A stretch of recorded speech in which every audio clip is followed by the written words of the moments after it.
Hey everyone, my name is Nolan McCoy and I'm the Multimedia Marketing Manager here at Barn2Door. And I'm really excited to share with you today just some ways that you can capture engaging media for your farm and why that matters to your customers and to your brand as a whole. So let's jump in. We're going to cover today 3 key areas. We're going to talk about photo, we're going to talk about video, and then we're going to talk about the authenticity of both of those things and why that matters to your brand. So let's jump into some myths. Firstly, a myth being that you need to have all the right gear before you start creating. This is absolutely not true. It can be very intimidating when thinking about starting to take photo and video about, what do I need? I see these people, on social media and they've got all this camera gear and lights and, they've got all this stuff and I wouldn't even know where to start. And let me just encourage you that you actually have the tools in your hand right now to start capturing world-class media for your brand. And we're going to talk about that when we go to the next section. Another myth being that you must be a technology pro. This is absolutely not true as well. You don't need to be an expert. I believe that you just need to make a decision to invest a small amount of time out of your week or out of your day to just learn some of the settings and some of the ways that you use your devices. And we're going to talk about that shortly. And then also that you need to hire someone for your marketing efforts. This is a myth as well. For your brand, it's very unlikely that you need to, part-time somebody to come in and take all your photos and you're going to batch out, a big portrait shoot with all your produce that you just brought in, this season. And then we're going to do our boxes and then we'll take headshots of some of the workers. Not at all. I believe that you can capture 80% of the media that you need for your channels and for your social media accounts and blogs and all that yourself. And the other 20% being just niche little things that really help elevate your brand, and they are worth finding somebody to help you with that. And we will talk all about that later. Let's talk about the truths to the myths. Firstly, that you need to have all the right gear. Well, like I mentioned before, you already have some of the best gear in your pocket right now. Your phone is a multi-purpose photo, video, and even audio tool. Your phone, the phones are updated every year, and whether you update or not, your software is updated almost every month, and it optimizes the way that it takes pictures and how it processes the photos and video and audio. And I would dare to say that you have the most technologically advanced camera in your pocket to date right now at this very present moment because of the power of them being updated regularly, rather than if you just buy a regular camera off the shelf and that's how it is, until you buy a new camera. We have this really unique opportunity to have these devices that are optimized a lot. And then also, you can grow your understanding through virtual classes. We talked about the myth that you need to be a technology pro or you need to hire somebody to capture all your photos and videos. You can grow your understanding of the devices you have right now through free platforms like YouTube. You can go on there and search how to take better photos on my phone, how to take better video on my iPhone. And you will come up with free resources, tips and tricks, similar to what you're going to find in this talk. And then there's a platform also called Skillshare. It's a paid platform, but it's very affordable, and it's educational courses, self-directed, on demand, that allow you to study topics that you want to grow in. And they can be broken down into very simple topics, like just taking better photos and video. So I encourage you to check out those resources and take the time to educate yourself, even if it's 3 to 4 hours in a month, and just dive in. It'll be a really good return on your investment, I promise you that. So let's dive into photo tactics. Have you ever taken a photo and you've snapped the picture and then you go, ooh, I don't like that. I don't like how the light, hit that, or oh, it doesn't look quite right. I'm hoping that by the end of this talk, you feel more comfortable to play around with the settings, dial it in, dial it out, and just really even edit your photos a bit more to get them where you want them to be. So, photo tactics. This is really simple, but I encourage you to get in the habit of cleaning your phone lens every time you take it out of your pocket to take a picture. We hold these in our hand, and it's really easy that they get smudged. We don't even notice we do it. And if you just get in the habit of taking your shirt or your sleeve, just giving it a little wipe off, that's going to improve your photos, I guarantee you. And then a little known feature is these grid lines, and you can kind of see them in this example here. There's these cross lines going through this example, and what those are is called the rule of thirds. It's actually breaking your photo or your frame down into thirds, and anywhere that a line intersects, makes kind of a cross there, that's where you want to, best practice is to put your subject in one of those intersections, or use those lines to frame up. You can see how the tree is perfectly framed in between those lines. It's just to help you get your symmetry, but with rule of thirds, where those lines intersect, it's a way to balance your frame. If you're looking at me right now in this frame, and I'm kind of over here like this, sometimes that can be a more pleasing photo than just taking a picture of me and snapping it like that. If you take your subject and just move it into one of those intersections of lines, it can be a subconsciously pleasing photo to whoever's looking at it. Now, where do you find these? If you go in the settings of your phone and you go to the camera settings, there's a little feature that says Turn Grid Lines On. Just turn that on, and it'll just stay there, and it'll be like that, and you can use it. It's a free tool, and it'll help you take better looking photos. Also, tap to focus and exposure. You can see also in this example, the photo gets a little darker and then brighter. What that is it's very common to tap the thing to focus. And to get, if you're taking a picture of me, you'd tap on my face and then I would be in focus. Or if you wanted a picture on the wall, you'd tap on the wall and I would be out of focus and that would be in focus. Well, when you tap that box, you also have an option to update the exposure. And how you do that is you just tap just to focus like you normally do. But then take your finger and slowly slide up or down. And that will actually lower the exposure like that. And then you slide up and it will raise the exposure just like that. And that helps you dial in the light. If you're in a scenario where the sun is coming in and it's washing it out, but you want to take a picture that's something, it's just not coming out how you like, this is just better control. This isn't something you need to turn on. It's already built in right there. Tap and then slide slowly up or down. And you will see your photo get darker and lighter. And that's really helpful just to help dial in the exposure of your photos. Now, I know this is going to be really hard, but I'm actually going to encourage you to avoid zooming. That little motion, that pinch to zoom motion that we do, is actually most likely resulting in a loss of quality when you're taking pictures. Because unlike an expensive lens camera setup that you see, like where people are, doing this behind the camera and they're zooming in and out, your phone isn't doing that. When you're pinching to zoom, all it's doing is stretching that digital image to the point where you've probably zoomed in, taken a picture, and you're like, it's a little grainy, it's a little blurry, I don't really like it. But it's all you've got. Well, if you can, I'd encourage you not to pinch to zoom, ever. I would actually encourage you to get as physically possible to your subject. So that means, if you see something over there you want to take a picture of, if you can walk over there, do that, because it's going to bring that subject physically closer to your camera and result in a higher quality picture. And if you can only get so close and you want to get closer, then I'd recommend editing the photo and cropping in after. Very rarely would I ever pinch and zoom in on a photo because my camera doesn't work that way. It just stretches out that digital image. But your phone may have multiple lenses. And that's where, if you can switch between those lenses, like my phone has 2 lenses on it, you can kind of see there maybe. One's a wide lens that goes way out, and then another one is just a closer one that's, more normal. Use those for creative shots and switch between those by all means, because those are physically changing to the lens to frame up properly.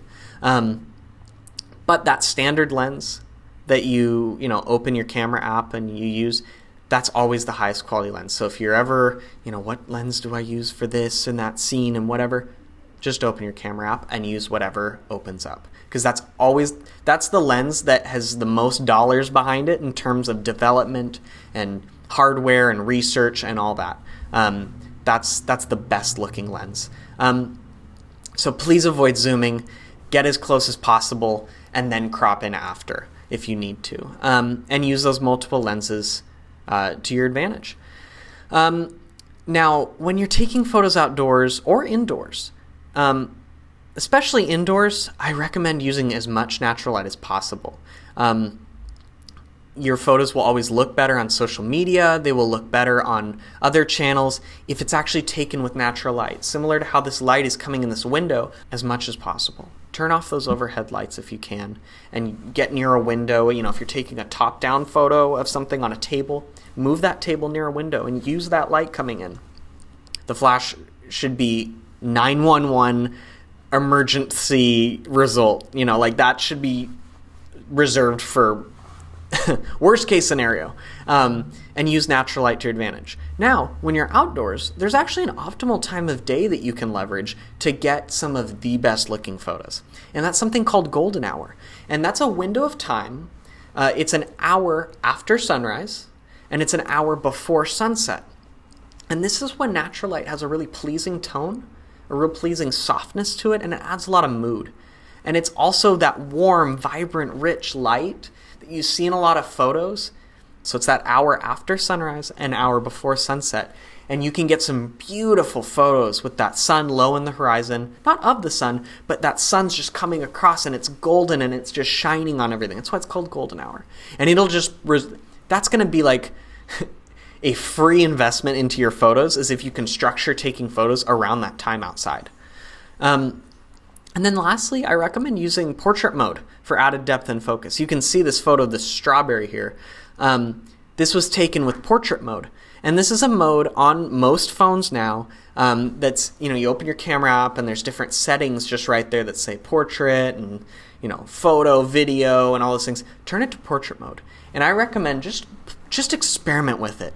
Try to break it. And what I mean by that is try to take pictures of things that you wouldn't think to take pictures of with that mode, because we see portrait mode, you think just it's for people, it's for like a picture of me, and it's going to blur out the background. But you can see this strawberry. This looks like it was taken on a $3,000 camera. 10 years ago, you wouldn't be able to get an image like this unless you had a $5,000 camera gear. But this photo is taken on a phone. And if you can take pictures of your produce, of your animals, of different things you want to highlight, or even of, people on your farm, try out portrait mode, because it gives you this high budget look for super cheap. And it works on more than just people. So just play around, experiment with portrait mode. It adds a high dollar value to your pictures. Now with photo editing, I highly recommend you learn the settings in your phone, because honestly, it's the best editing settings in your phone. In this example here, you can see the process of taking a photo, going into the edit settings, hitting auto, and then going through a few filters, changing the intensity of that filter, and then making some minor adjustments. And this photo's edited in 30 seconds. There's no other app. There's no, what's the best photo app? This is built natively into your phone.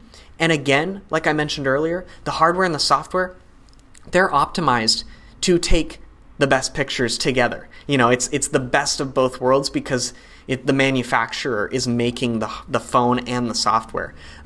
So try to learn and really optimize your phone's editing settings before you look at other apps or filters or anything like that. Master your camera editing app before anything else, and I guarantee you that you will get really great looking photos just by going in there, hitting that auto button, and then maybe choosing a filter and turning down the intensity of the filter. That's another tip, is when you hit a filter, some people just leave it on, but sometimes it doesn't look that great when it's on at 100%. But I recommend just slide that filter down and that intensity, and then you can kind of bring it back and it looks really good. And then also just never edit photos in social media apps. One, your photos will look like everybody else's because they're all using the same tool. They're all using, Instagram's filters. Your photo's going to look like somebody else's. And those tools are not optimized for your phone. You're uploading that photo to that platform and then editing it there. And that's just kind of a, wide use case of editing. So always edit on your phone first, And even before that, master your editing app. And then just real quick, looking deeper. Look for interesting qualities in your scene. Look for reflections, leading lines, symmetry, patterns, candid things, unexpected moments. Think like how you would want to see pictures taken. Like what is a photo I would like to see on a similar brand's Instagram or email. Take a moment, pause, breathe, and look around. Look deeper than just, oh, this is an interesting scene, take a photo. Get down low, get up high. Try different things. Tilt your phone around. Do different things. Look for those, if you have row crops, you've got those lines. If you've got, produce laid out in a box, look for patterns and take a cool picture. Just look deeper. Let's move on to video. Video tactics. Video can be very intimidating, and I think that, again, I'm just going to keep reiterating, if you learn your phone and you learn the settings on your phone, you have an amazing video camera right in your pocket. So the tips that we covered in photos also apply to video. Clean the lens, learn the settings, tap to focus, exposure up and down, avoid zooming, use natural light, and look for interesting scenes and angles. Also, keep it short, concise, and punchy. And what I mean by that is think through what you're going to say before you begin. And that seems very simple, but when you're delivering video to somebody over whatever platform, people's attention spans are short. Their time is very valuable, and their time is being bought by brands and by ads and all these things, and your message needs to be quick and it needs to make its way into somebody's life. And so there needs to be a hook in that first 5 to 10 seconds. Why should they invest their time into watching this? Think about something that you can say at the front that's really going to make them stick through to the end. Even if it's, hey, I want to talk to you today about this, and we're going to talk about this at the end, and then they're willing to stay through to that point at the end. And a really helpful tip would be, if you're thinking about delivering video content to your customers, think about a quick update rather than a casual phone conversation. Something that's 3 bullet points rather than a 15-minute, hey, how's it going? Just want to, catch up. People will not want to stick around for that, unfortunately. And so you have to plan out what you're going to say and really structure it so that they can follow along and kind of keep up with what you're saying. Also record in landscape, unless you're doing Instagram stories. Very simple, but if you can turn your phone sideways before you hit that record button, your video is much more usable across many platforms.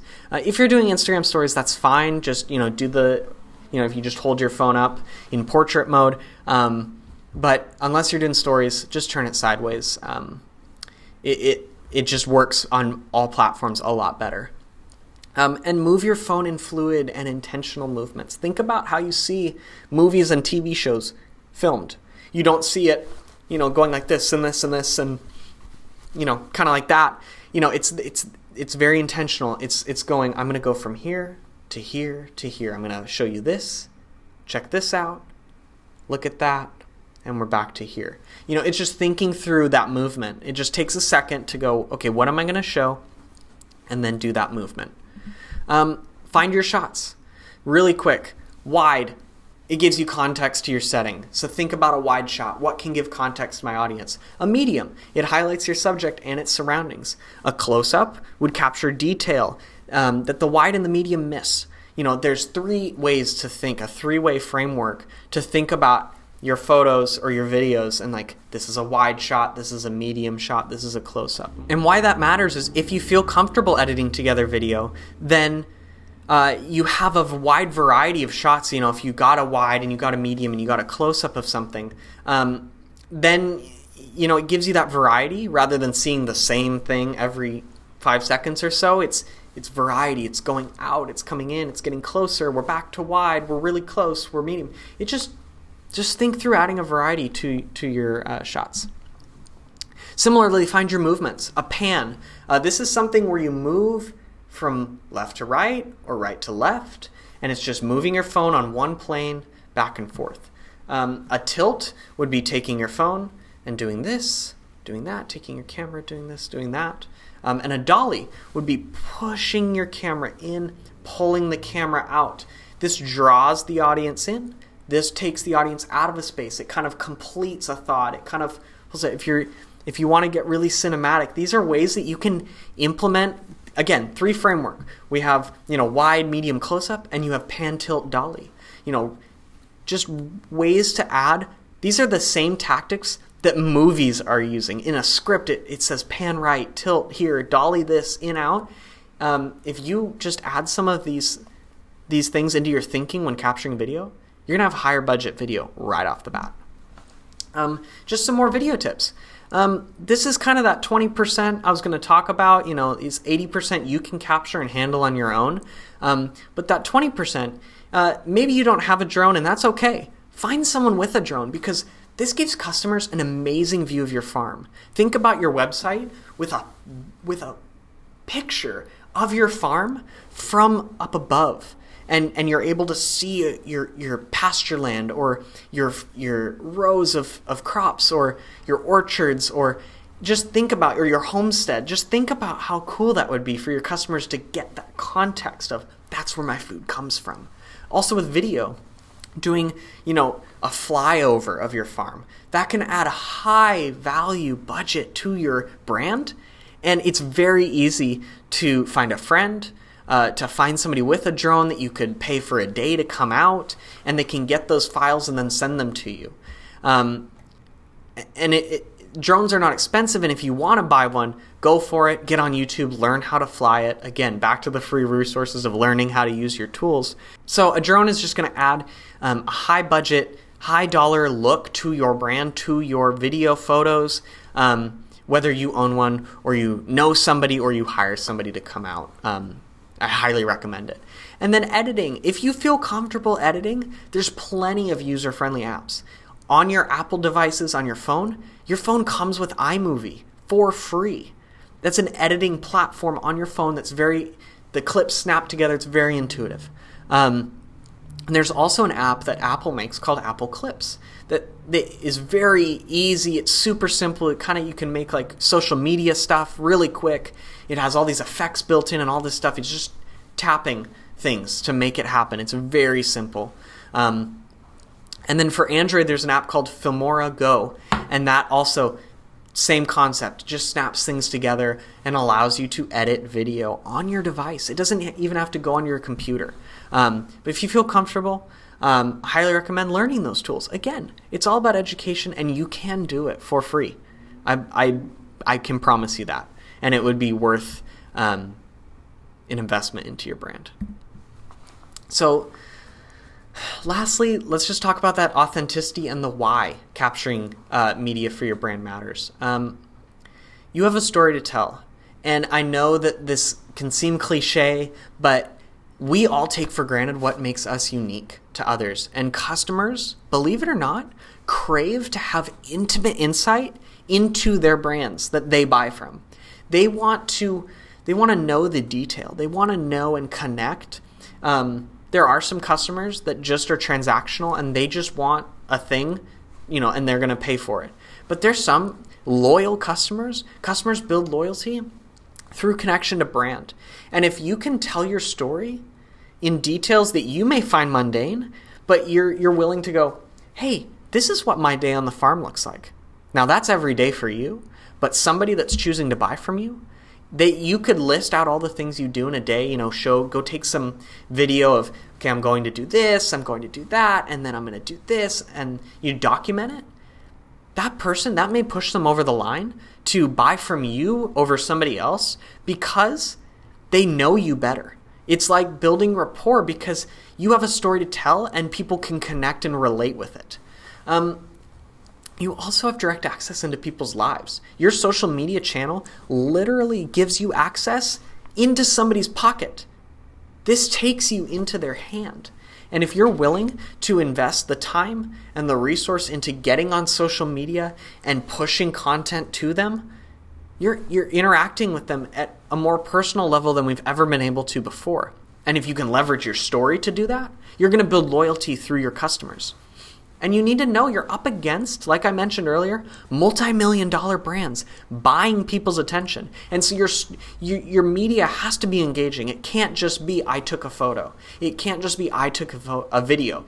That's great, and you should do those things, but there should be a why behind it, because, again, somebody needs a reason to care about your brand, and your media and the quality of it could be a decision maker, because there's millions of dollars invested into brands and how they portray themselves online. And that's not to discourage you. That's to encourage you that you have a world-class capture device in your pocket, and you can utilize that to go up against some of those brands.